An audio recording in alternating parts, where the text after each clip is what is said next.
यीशु मसीह के नाम से एक बार फिर से आप सबों को जय मसीह की। Hallelujah, praise the Lord Jesus Christ. और आज की इस वीडियो में हम थोड़ी देर के लिए म्यूज़िक के विषय में बात करेंगे। मेरे प्यारों, जब ये बात आती है कि क्रिश्चियंस को म्यूज़िक सुनना चाहिए या नहीं, तो इसके ऊपर भी बहुत बड़ा डिबेट है जो हमारी क्रिश्चियन कम्युनिटी के अंदर ही छिड़ा हुआ है। बहुत और आज क्रिश्चियंस के अंदर भी दो एक्सट्रीम्स हैं। एक एक्सट्रीम ये कहता है कि आपको बिल्कुल भी कोई भी सेक्युलर म्यूज़िक नहीं सुनना चाहिए और आपको केवल क्रिश्चियन म्यूज़िक ही सुनना चाहिए और क्रिश्चियन आर्टिस्ट को ही सुनना चाहिए। तो दूसरा एक्सट्रीम ये कहता है कि आपकी जो मर्ज़ी हो आप वो सुनो और कोई भी जो है वो आपको इसके लिए अकाउंटेबल नहीं ठहरा सकता। कोई भी आपको ये बात नहीं बता सकता कि आपको क्या सुनना है और क्या नहीं। और मैं पर्सनली जो है वो इस डिबेट के अंदर बिल्कुल भी नहीं फंसना चाहता हूँ, पर मैं आज आपको बाइबल के हिसाब से कुछ पॉइंट्स बताऊँगा जिनको सुनने म्यूज़िक के बारे में, जिनको सुनने के बाद आप खुद ये डिसीजन ले सकते हैं कि आपको कैसे म्यूज़िक को सुनना है और कैसे म्यूज़िक को आपको नहीं सुनना है और अवॉइड करना है। पहली बात जो बाइबल म्यूज़िक के बारे में बताती है कि म्यूज़िक जो है, music can lead you away from God और क्लोज़र टू गॉड। म्यूज़िक या तो आपको खुदा के करीब ले जा सकता है या आपको खुदा से दूर ले जा सकता है। यदि आप पढ़ें पहला शमूएल और उसके 16 चैप्टर की 33 वर्स में, तो उस वर्स में जो है वो बताया गया है कि जो राजा शाऊल था वो डीमन पोजेस था और उसको एक डीमन बहुत ज़्यादा टॉर्चर करता था। और राजा दाऊद, क्योंकि वो एक अच्छा वर्शिपर था, जब वो राजा शाऊल के दरबार में जब दाऊद अपनी वीणा बजाया करता था, खुदा की वर्शिप किया करता था, तो शाऊल के अंदर से वो दुष्ट आत्मा जो है वो निकल जाया करती थी और शाऊल को अच्छा महसूस होता था, शाऊल को परमेश्वर की प्रेजेंस महसूस होती थी। तो मेरे प्यारों, यदि गॉडली म्यूज़िक सुनने से आप परमेश्वर के करीब जा सकते हो, यदि आप दुष्ट आत्मा से फ्री हो सकते हो, तो अनगॉडली म्यूज़िक सुनने से आप ज़रूर जो है वो दुष्ट आत्मा से पोजेस भी हो सकते हो और पाप में भी गिर सकते हो। और मेरे प्यारों, आज बहुत सारे ऐसे सॉन्ग्स बनाए जाते हैं जो विशेषकर आपको पाप में गिराने के लिए ही, मैं सोचता हूँ, बनाए जाते हैं। आज बहुत सारे सॉन्ग्स हैं जिनके अंदर जो है वो गालियों को ग्लोरीफाई किया जाता है। बहुत सारे हॉलीवुड के पॉप सॉन्ग्स हैं जिनमें खुलेआम गंदी गंदी गालियों का प्रयोग किया जाता है और बहुत सारे ऐसे सॉन्ग्स हैं जिनमें जो है वो नशा करने को ग्लोरीफाई किया जाता है। अडल्ट्री और फॉर्निकेशन, गंदे काम, उनको भी इन सॉन्ग्स के अंदर ग्लोरीफाई किया जाता है। और हॉलीवुड के बहुत सारे आर्टिस्ट हैं, बॉलीवुड के बारे में तो मैं आपको इतना नहीं बता सकता, पर हॉलीवुड के बहुत सारे आर्टिस्ट हैं जो अपने सॉन्ग्स के अंदर खुलेआम शैतान को महिमा देते हैं और क्रिश्चियनिटी का और खुदावन यीशु मसीह का मजाक बनाते हैं। तो आपको ये ध्यान में रखना चाहिए कि आप कैसा म्यूज़िक सुन रहे हैं, क्योंकि म्यूज़िक जो है वो आपको परमेश्वर के करीब भी ले जा सकता है और आपको परमेश्वर से दूर भी ले जा सकता है। एक और बात जो बाइबल म्यूज़िक के बारे में बताती है कि music is very powerful, music बहुत ज़्यादा शक्तिशाली है।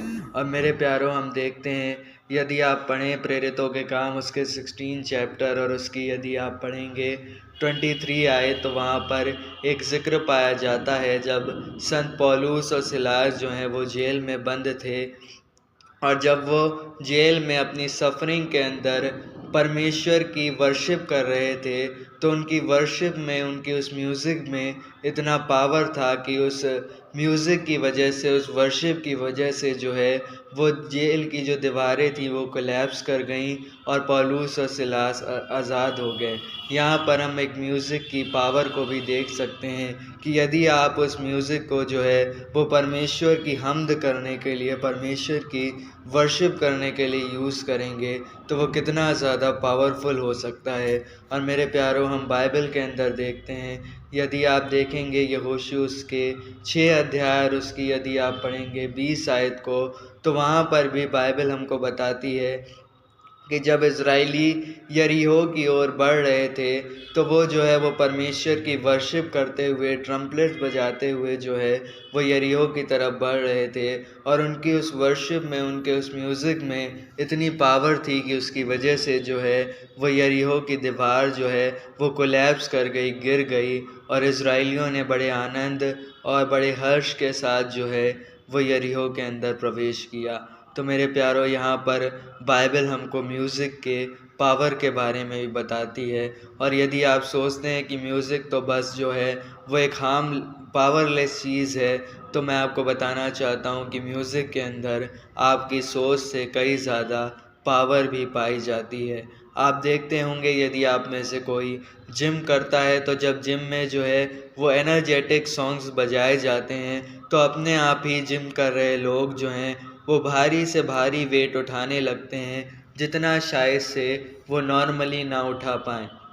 और मेरे प्यारों, ऐसे बहुत सारे एग्ज़ाम्पल्स हम डेली लाइफ के अंदर देखते हैं कि म्यूज़िक जो है वो कितना ज़्यादा पावरफुल है और वो कितना ज़्यादा हमारी लाइफ पर इम्पैक्ट जो है वो डालता है। एक और बात जो हम म्यूज़िक के बारे में बाइबल के अंदर से देख सकते हैं कि music has greater consequences on your life than you think. कि म्यूज़िक जो है वो आपकी ज़िंदगी पर बहुत ज़्यादा बड़े प्रभाव रखता है, जितना शायद आप सोचते भी नहीं होंगे। मेरे प्यारों, गलातियों की पत्री उसके 6 अध्याय को आप पढ़ें और उसकी 8-7 आयत को यदि आप पढ़ें तो वहाँ पर लिखा है कि एक मनुष्य जो है वो वही काटता है जो वो बोता है।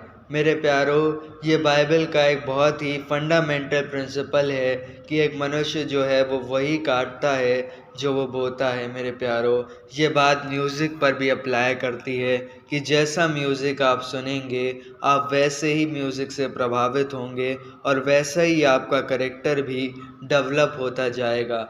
मेरे प्यारों, मैंने खुद देखा है जो बहुत सारे लोग जो हैं जो ऐसा म्यूज़िक सुनना पसंद करते हैं जिनके अंदर बहुत ज़्यादा गालियाँ और बहुत ज़्यादा अपशब्द होते हैं, तो वो इसे सुनते सुनते धीरे धीरे वो खुद भी इन गालियों और अपशब्दों का प्रयोग करने लगते हैं। बहुत सारे लोग जो ऐसा म्यूज़िक सुनते हैं जिनके अंदर बहुत ज़्यादा जो है वो व्यभिचार को प्रमोट किया जाता है, तो वो धीरे धीरे ऐसे ही व्यभिचार की लाइफ स्टाइल की ओर अट्रैक्ट होना शुरू हो जाते हैं। ऐसे म्यूज़िक को जब लोग सुनते हैं जिनके अंदर जो है वो बहुत ज़्यादा गुस्से को, एंगर और रिवेंज को ग्लोरीफाई किया जाता है, तो उनके अंदर भी एक गुस्से की भावना जो है वो पनपने लगती है। भले ही उनके जीवन में जो है वो कोई परेशानी ना हो, कोई दुख तकलीफ़ ना हो, पर इसके बावजूद भी जो है वो उस गाने को सुनने के माध्यम से उनके अंदर एक गुस्से और एक रिवेंज की फीलिंग जो है वो डेवलप होने लगती है। तो मेरे प्यारों, ये कुछ पॉइंट्स थे जो मैंने आपके सामने बाइबल के अनुसार रखे म्यूज़िक के विषय में। और इन पॉइंट्स को ध्यान में रखने के बाद आप खुद अब डिसीजन ले सकते हैं कि आपको कैसा संगीत, कैसा म्यूज़िक सुनना है और कैसा म्यूज़िक आपको नहीं सुनना है और आपको अवॉइड करना है। और अब ये मामला आपके और आपके खुदा के बीच में है, क्योंकि आप सच्चाई को जानते हैं। अब आप खुद जो हैं वो डिसीजन ले सकते हैं कि आपको अपनी ज़िंदगी में क्या करना है। क्या आपको म्यूज़िक का इस्तेमाल करना है खुदा को ग्लोरीफाई करने के लिए, या आपको म्यूज़िक का इस्तेमाल करना है जो है वो शैतान को ग्लोरीफाई करने के लिए। तो मेरे प्यारों, आशा करता हूँ इस वीडियो के माध्यम से आपको बहुत कुछ सीखने को मिला होगा। ऐसे ही वीडियोस को देखते रहने के लिए हमारे चैनल को सब्सक्राइब ज़रूर करें। God bless you. Hallelujah. Praise the Lord.